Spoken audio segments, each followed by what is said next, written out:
decided to discuss a very important component of this government's Make in India project. Now, defense, India is probably among the three largest importers of defense equipment, capital equipment anywhere in the world.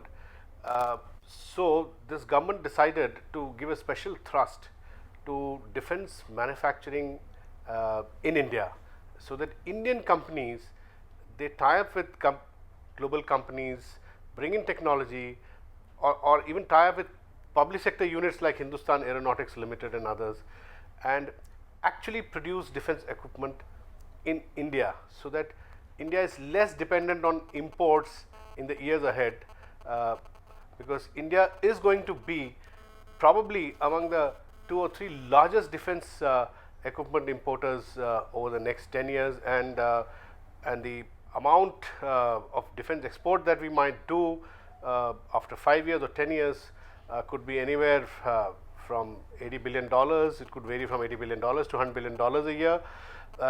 So today we are discussing what exactly is going on the ground in regard to private sector co-producing defense equipment in collaboration with foreign companies as well as the PSUs. To discuss that, we have with us the CEO and Managing Director of Samtel Avionics, Mr. Puneet Kaura.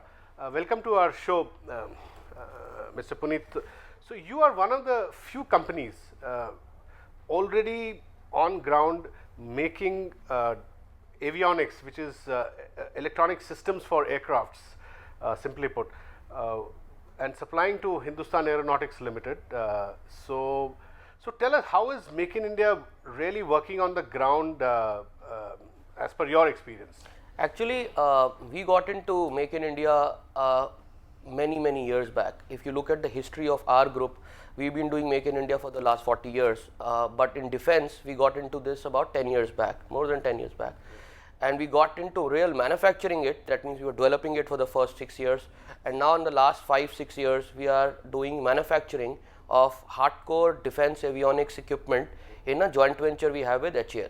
So this whole Make in India, although it started in real movement in 2014 when the new government was formed, and this whole vigor came in then, but we were in this for many years. And your HAL tie-up was in 2007, right? 2007, yes. Okay. And then that got into manufacturing 2010.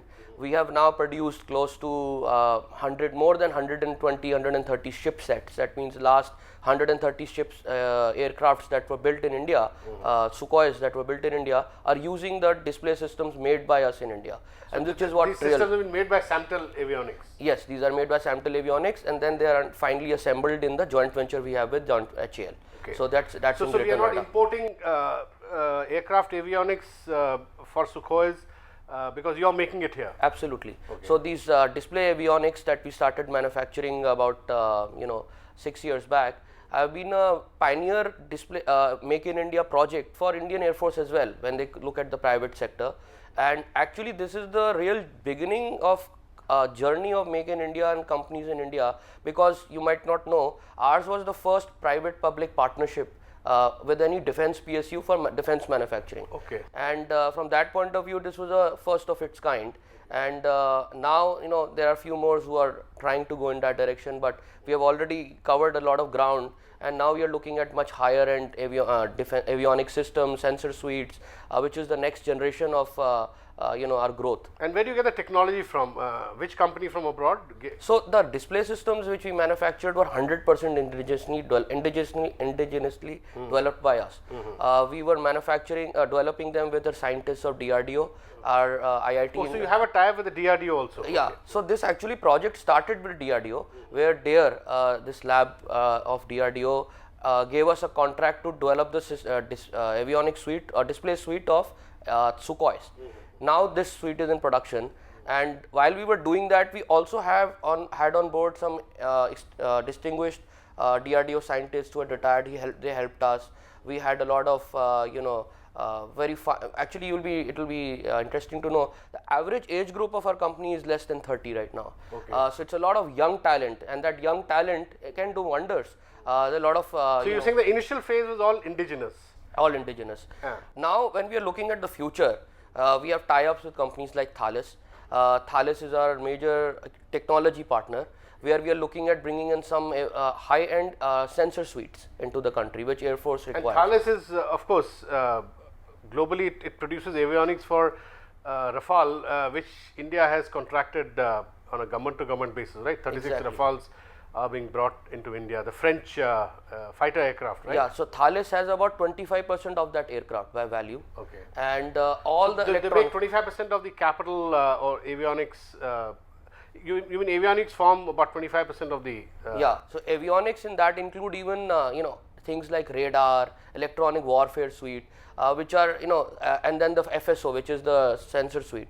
So there are a lot of other sensors that go into that. So some of those you're bringing into India? Yeah. So the plan is that some of those would be manufactured in a joint venture with Thales. So we formed another joint venture with Thales, which was formed in 2008, which is right now manufacturing the displays for Mirage 2000. Okay. We are already under contract, which is manufacturing the display systems for Mirage 2000. So in some ways you got connected to the French technologies, right? Yeah, so over there we got connected to the French technologies, and now we are looking at some more technologies which will come in with this Rafale deal to be manufactured in India. But we are also working with a lot of US companies. So some of you might not know, we've tied up with General Dynamics, which is one of the largest manufacturers of armored vehicles and defense military avionics, for armed forces in the US and globally. Okay. And we have got the technology to manufacture the display systems for the armored vehicles. These are very high-end display systems, and this will be all under Make in India. So we will be manufacturing, they'll be taking some royalties for that. Okay. And these will be going to, we have already got a contract for the Arjun tank, by the way. The Arjun tank has already selected us to put the suite for them, and we are also about to sign with the Tata Motors for their requirement, and then there are more companies coming. So there are a lot of activity on non-aerospace side also that we are doing. Okay. So cover the overall. But your big bread and butter today is aerospace at the moment. Although you are expanding into other areas. We are expanding into other areas. The big area is all aerospace and defense. Tell me, I want to ask you something. Prime Minister Narendra Modi made big news when he did this direct deal with the French government, right, to get 36 Rafale aircraft directly, government to government. Now,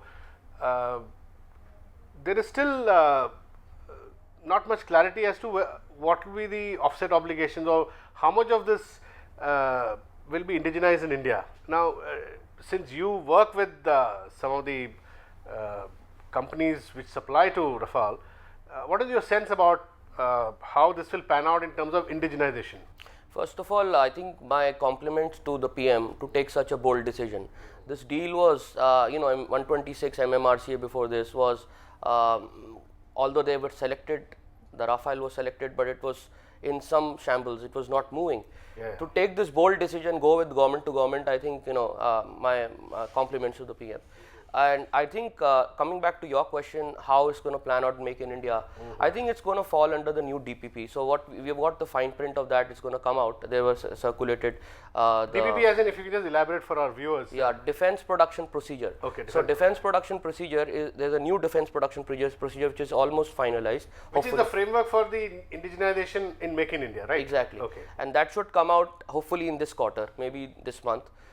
And what we are basically saying is that for projects like those, there will be 50% offset. What that means is, and that can be divided into different components. So you're saying that for Rafale, 50% of what we are importing eventually will be made in India? Yeah, either made in India or they will export, they will use it for offsets, but 50% by value will be invested into the country. Okay. And that's in any event, 50% of our foreign exchange outgo will be prevented, right? Yeah, you can say that. Which you would do when you import the entire thing. Although they will give the contract to Dassault, which is a French company, but ultimately they will manufacture or they will use Indian industry to manufacture either directly some parts for this aircraft or other aircrafts also. Okay. But they will invest that kind of money. They will give that kind of business. So for the first time, private sector will come into play, and whether in collaboration with the public sector or otherwise, will be making different parts of Rafale, right? Absolutely. That's what is going to happen. Absolutely. Okay. And I think it's a game changer because this is the first time a contract of that magnitude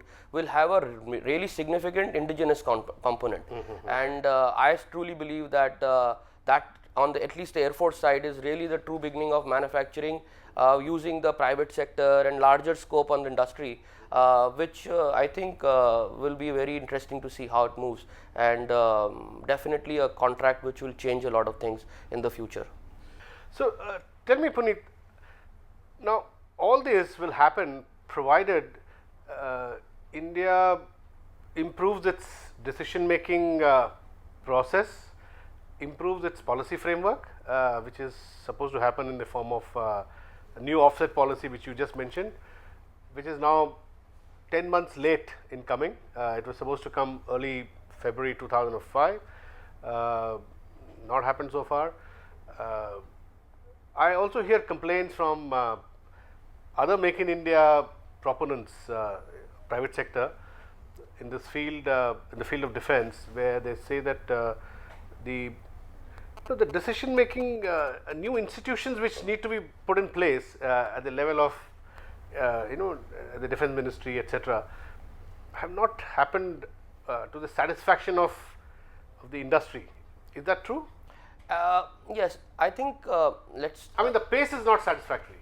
I think there are. The intentions are good, but the pace is not. I think there is some element of truth, but we should look at what are we playing with. We are playing with a very complicated bureaucracy. We are playing with a lot of issues that have to be, you have to take a lot of people along with you to come to a understanding and consensus for a major change like what we are trying to do. DPP, the draft that was circulated, it's a game changer for this industry. But yes, you are right, it has been delayed and government is aware of that. Tell us why it's a game changer. Give us 2-3 really important changes or reforms that are being contemplated by this new government. So, for example, we are a in terms of delivery. So, we are a MSME. Okay, they are talking about that was a completely, I think, a fantastic thought. Can they give contracts to development contracts to private sector on directly from the services, or say from DRDO or from the services, and instead of going through some PSU or some other older ways were not very clear. Now they are coming out very clearly in the framework. They can actually nominate or they can actually work with the private sector on case-to-case basis, depending on what technologies they need, and that really will strengthen the MSME sector in a big way. Okay. I think that's one major change. Other one is 50% offset, 50% Make in India for Make India projects. Okay. That means there will be a lot of projects that will come in. It will be Make India projects, which will demand from the OEM 50% by value to be manufactured in India, which was not the case before. I think also they are putting. And what are the preconditions to make this happen fast? 50% to be manufactured in. How will 50% of say Rafale? How long will it take for it to be manufactured in India? So just give us a simple. So if you look at the earlier contract, they were talking about they will come to a level of more than 50% in about 6 to 7 years. In the 126, the plan was when they were looking at different stages. So I think for a Rafale also, somewhere between that, for 5 to 6 years, it is possible that we are making at least 50% by value in India. Coming to other complex systems, it depends. Say for example, a company like us, which has traveled a journey, knows certain elements of how to do things, it's shorter. Somebody who's coming in for the first time will take slightly longer, but ballpark is anywhere between 3 years to 6 years. I would say 2 to 6 years actually, and all these things are possible under the Make India. Tell me, I keep coming back to Rafale because Rafale to me represents the first big thrust towards Make in India, because it was a very bold move, as you said. Now you are now expressing confidence that Rafale fighter aircraft will definitely in about 7 to 8 years, 50% of it will be made in India. Now in the earlier format, in the earlier deal which did not happen, where some 136 Rafales were to have been made in stages directly in collaboration with Hindustan Aeronautics Limited, that did not work out. It did not work out because there was some lack of confidence, right? Rafale did not have full confidence in HAL's processes, and HAL wanted guarantee, quality guarantee, which of course from Rafale, which Rafale said they could not give because they did not have full confidence in HAL. Now, this confidence gap, has it got narrowed completely, or has it gone because now private sector is involved? HAL has also improved, upgraded its processes, facilities. Now, what's happening?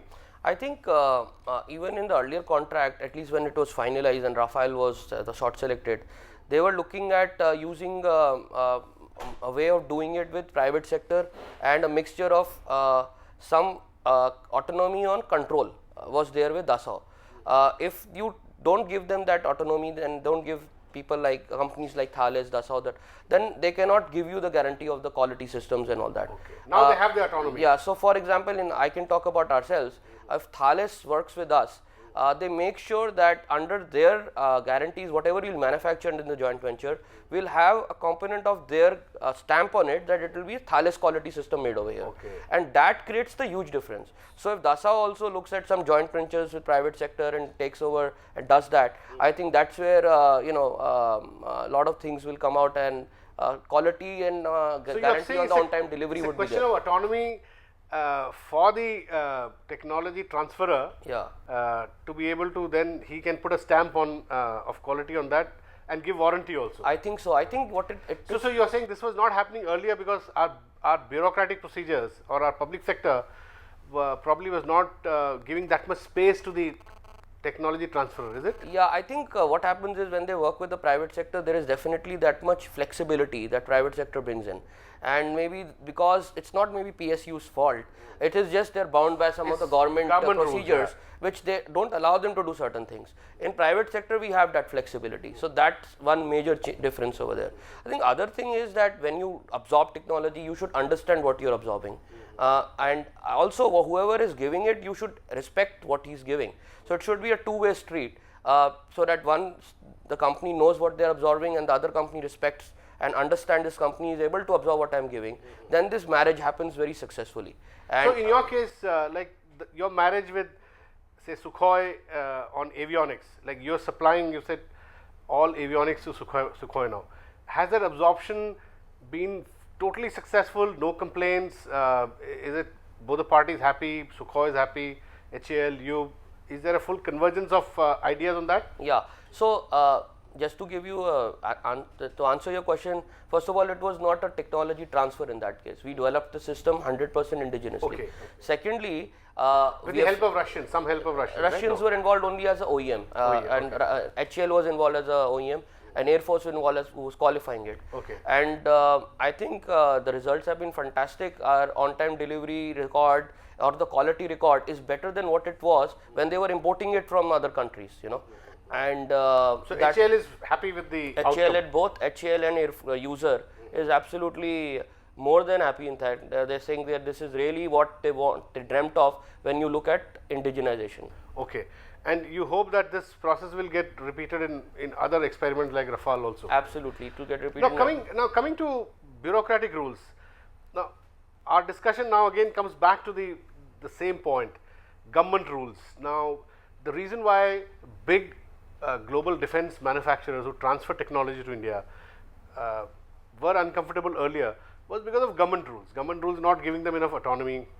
I am told that there was too much micromanagement, almost as if the government bureaucracy, defense bureaucracy would act like schoolmasters, telling kids what to do today, what to do next week, and if you don't finish it within next week, how there could be penalties. Now, is the government now coming around to work as equal partners? After all, the global technology owners also have knowledge. So how is it operating now? I think one major change in that direction is that this government says and our PM says that we are not in the business of being in business. That means that they are saying whoever can do it the best, as far as it is, as long as it is Indian, as far as it is quality wise as good as anywhere in the world, we'll buy it or we'll use it. I think that whole change has put pressures on to the PSUs as well to come out with the more kind of. So you think the PSU culture is changing? It is changing. Okay. I think that they are going to face the pressure of giving things on time delivery, improving their quality systems, because as you will see slowly, private sector will come in, that competition will definitely bring out that element of the change. Yeah, okay. And that's what happened, if you remember, when Air India, when the private sector was opened up in the civil aviation sector, and look at what happened, and Air India is under pressure and still surviving, but they had to change a lot of things. They've come out with a lot of innovations to improve their quality standards. I think another very good example is the telecom industry. 2005, it was all government, and when private sector walked in, it changed everything. Sorry, it was 95, not 2005. And then everything changed. I feel defense industry is where telecom industry was in 95.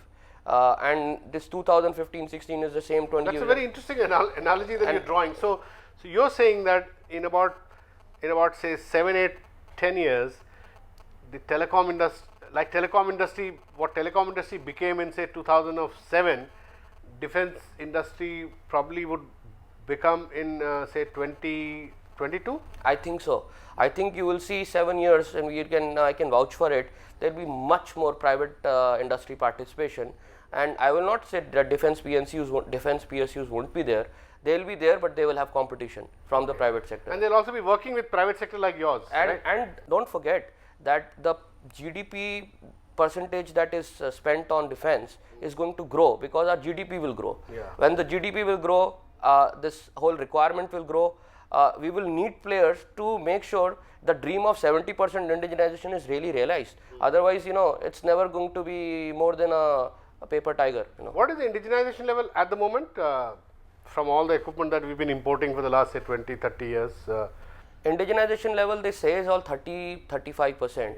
I remember there was a policy back in the late 80s or early 90s where they did say that they should achieve indigenization of 70-80%, but that hasn't happened. No, it's not happened. So under the current policy, there will be movements. You're hopeful that we'll achieve indigenization of 70-75%? Yeah. So for example, these Make India projects themselves, which will have mandatory 50%, they will only give a contract to an Indian company first of all. So we find a foreigner or foreign OEM who comes to us and ties up. That is the basis of Make in India. So automatically at least 50% will be achieved, say, over 5 years when these contracts are awarded. As per the policy. As per the policy. Defense DPP. And then in some cases they'll go beyond 50 and touch maybe 60-70%.